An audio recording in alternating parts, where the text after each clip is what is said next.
right, welcome back again to Chem 1B lecture videos. We're going to move on now and talk about electrochemistry, which is chapter 18. In this video, I'm going to really focus on the second section, but there are a couple of topics that I do want to just mention. The first is balancing, redox reactions.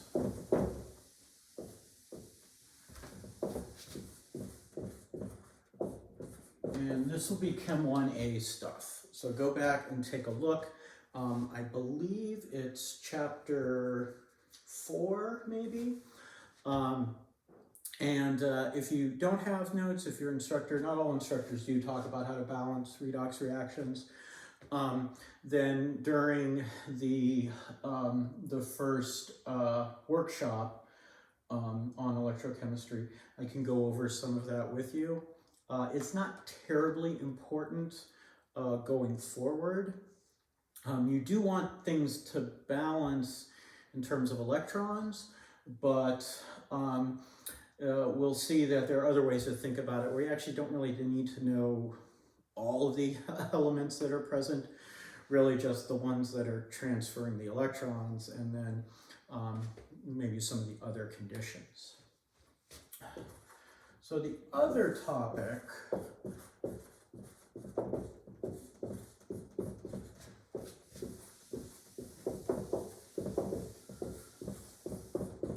and the one that this video is really focusing on is galvanic cells, sometimes called Voltaic cells.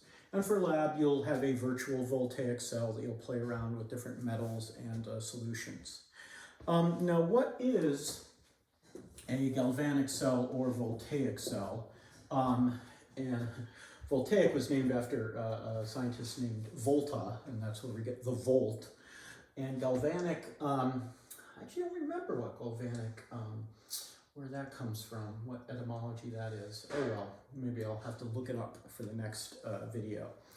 Anyway, essentially what we're going to do here is use redox reactions. And what's a redox reaction? It's an oxidation-reduction reaction. And we're going to use a redox reaction to generate currents.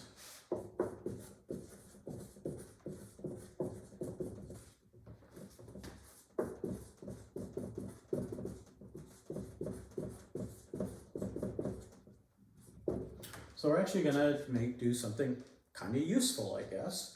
And we'll see later, we'll actually talk about batteries and maybe a little bit about fuel cells.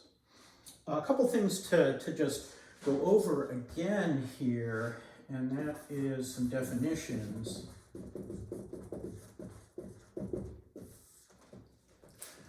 We have oxidation and reduction. And these two processes always occur together. You can't have oxidation without a reduction, and you can't get a reduction without a corresponding oxidation. So when you oxidize something, the thing that does the oxidizing gets reduced. And if you reduce something, the thing that does the reducing gets oxidized. Now, for our purposes, we'll use the nice textbook definition, and that says that oxidation is the loss of electrons. Reduction is the opposite, the gain of electrons.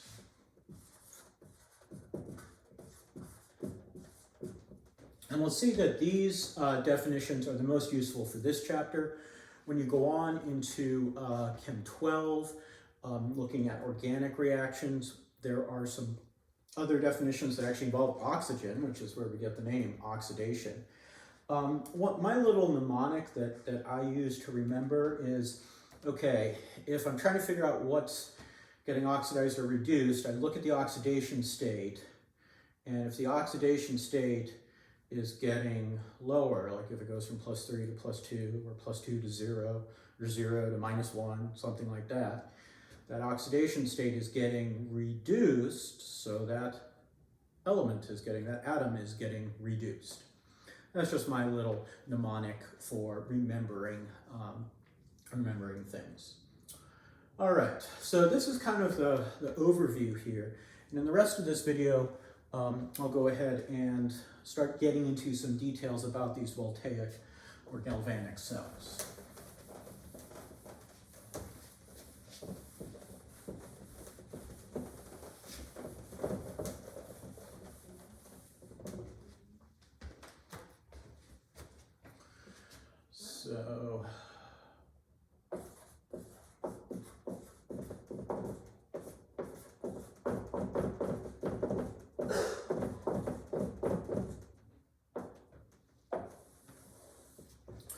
So let's just take a sample oxidation reduction reaction. So let's do the following. Let's take some solid zinc and aqueous copper, and these guys will react, and I mean, of course they'll be in equilibrium, but I'm just going to use the reaction arrow. These guys will react to give us zinc 2 plus aqueous plus copper, that's solid.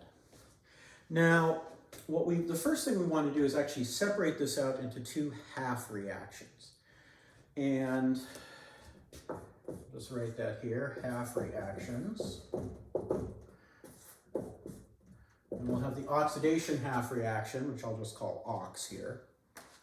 And, you know, maybe I'll do the oxidation half reaction in blue. So let's see. Let me just look at my oxidation states. I've got 0, +2, +2, and 0. So my zinc is going from 0 to +2. That's losing electrons. It's being oxidized. So I have zinc solid goes to zinc 2 plus aqueous +2E minus. And then my reduction here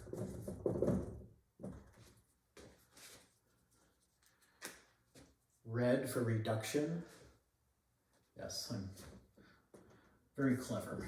Cu2 plus aqueous goes to Cu solid, but I have to add my 2 electrons to the reactant side here. Overall, these reactions add up to give us this reaction. So, how many electrons do we have transferred? Well, we've got 2 electrons transferred. So we should be able to use these somehow. If we can actually kind of separate our half reactions, which normally you can't, but we'll look at a way that maybe we can. And then we can get the electrons to flow from one half reaction to the other. We can actually try to do some useful work. All right, so let me go ahead and erase this so you can have a second to copy it down. All right, so of course if I pause like that, that's a good time for you to hit pause and copy things down, and then you can resume, of course. So let's separate the half reactions.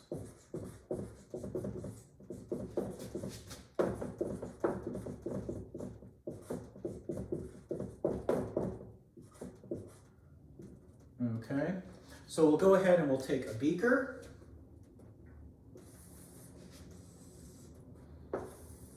So here is a beaker, and we'll put some kind of solution there. And what solution it is, we'll get to in a minute. And then we'll have another beaker here. And so on one side, we'll get a strip of zinc. So this is Zn solid. And we'll stick that in,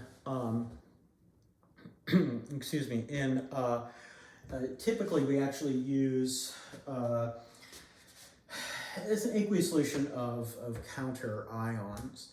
And so we'll just say here H2O plus counter ions. And then over here, let's go ahead and we'll connect a wire to just like a thin copper electrode, let's say. So this is a copper wire. In the lab that we do, or would have done, you actually connect a wire with these little alligator clips to a strip of zinc and a strip of copper. In the virtual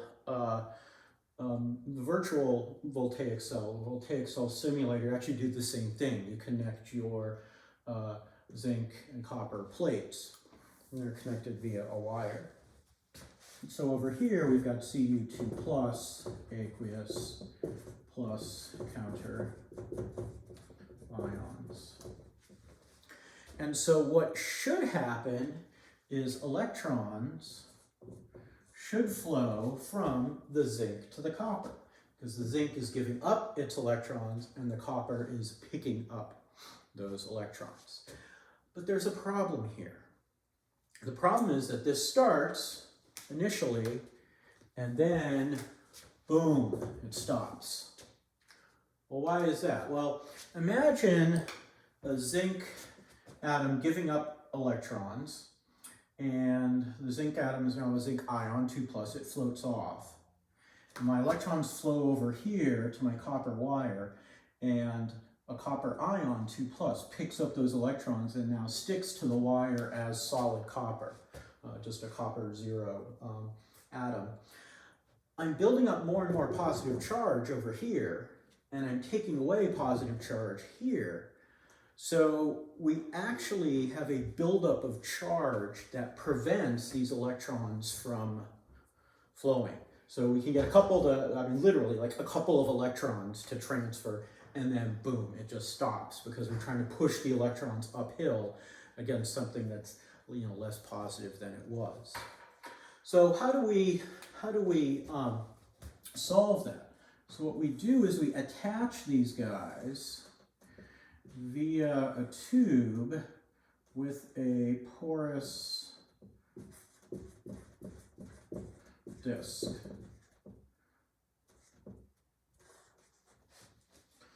And what the porous disc does is it allows the counter ions to flow back and forth. We could also use something called a salt bridge, and you can take a look at figure 18.2. So could use salt bridge. See figure 18.2. I forget which one it is in the virtual voltaic cell, but the porous disc allows those counter ions to flow back and forth. So counter ions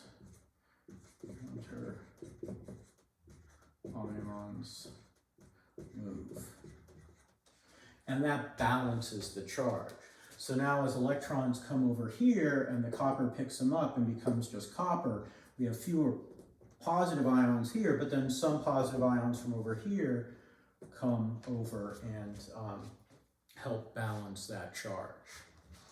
Now, sometimes they might actually be the zinc ions will eventually come over there. So eventually things will reach equilibrium and this system will stop flowing electrons. But we're just going to look at, the initial flow of these electrons. Some other things to note here. Let's see. We refer to this part here as the anode.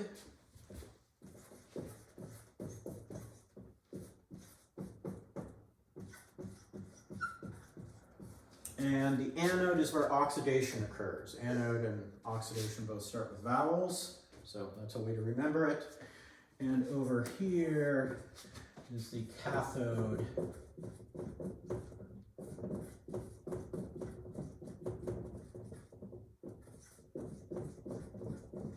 And our reduction occurs at the cathode. Those both start with consonants. And so some people actually call, instead of calling it an oxidation half reaction, they'll call it an anode half reaction, and instead of a reduction half reaction, a cathode half reaction.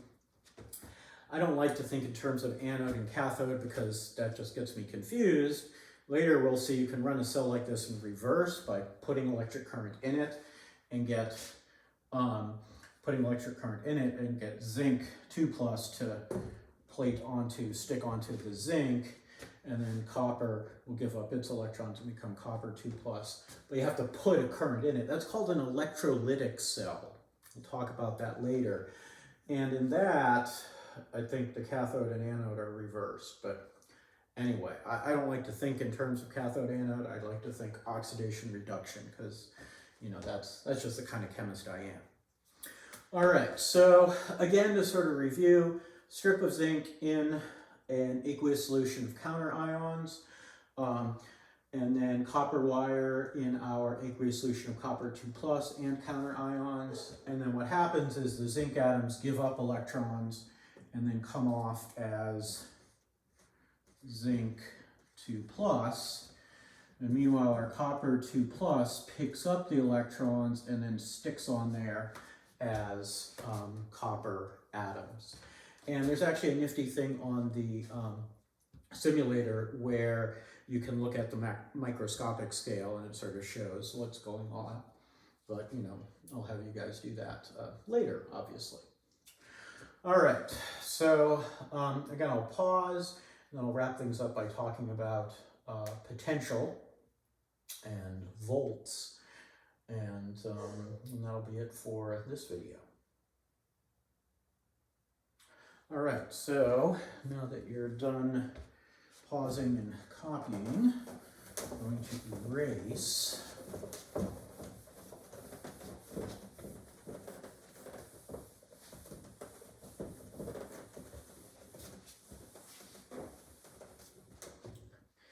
And the last thing I want to talk about is cell potential.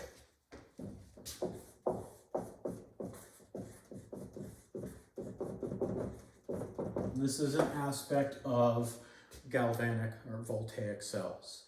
And really what cell potential is how much force is pushing those electrons.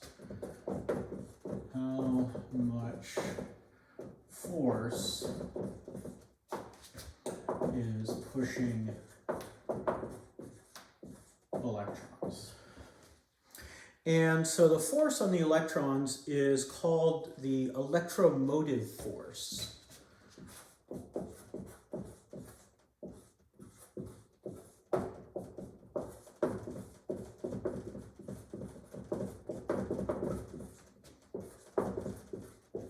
I think sometimes it's called EMF, although EMF also stands for electromagnetic field. So let's just call it electromotive force. And then that equals something we call the cell potential.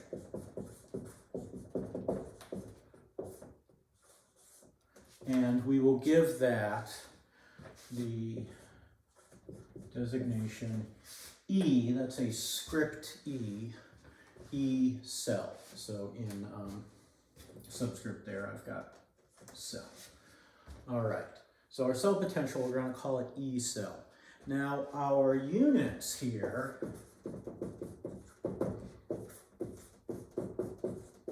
are going to be volts. So when you talk about a 9-volt battery, or 1.5-volt battery, 12-volt battery, whatever the voltage is, that's really telling you the potential. So it's how much is pushing those electrons through. So 1 volt equals 1 joule per coulomb. So 1 volt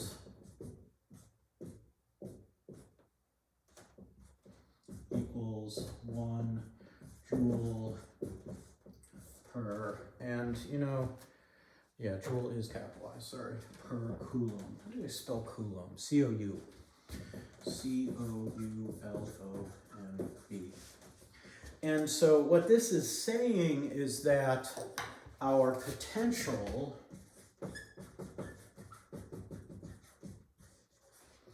is equal to energy,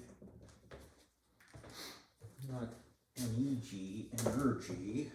Come on, Wayne, it's not that late. And charge. You may think back to Chem 1A, talking about the SI system. The coulomb is the fundamental unit of charge.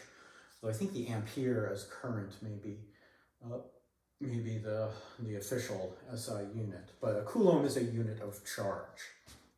So a volt, a potential, is a joule per coulomb. It's energy divided by charge. It's how much energy we have pushing those electrons, pushing those charges. And so we will measure our voltage, and we can measure using a couple of different things.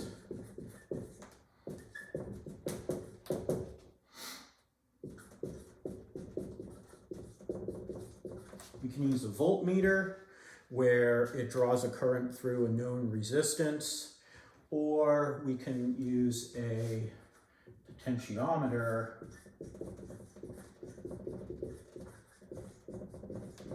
where we hook up our cell to the meter and then dial in the meter to a particular voltage that exactly opposes the cell potential.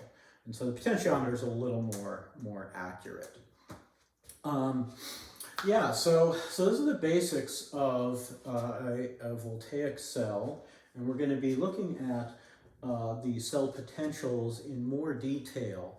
We'll actually start looking at some numbers in subsequent videos. So, until next time, I will talk with you later.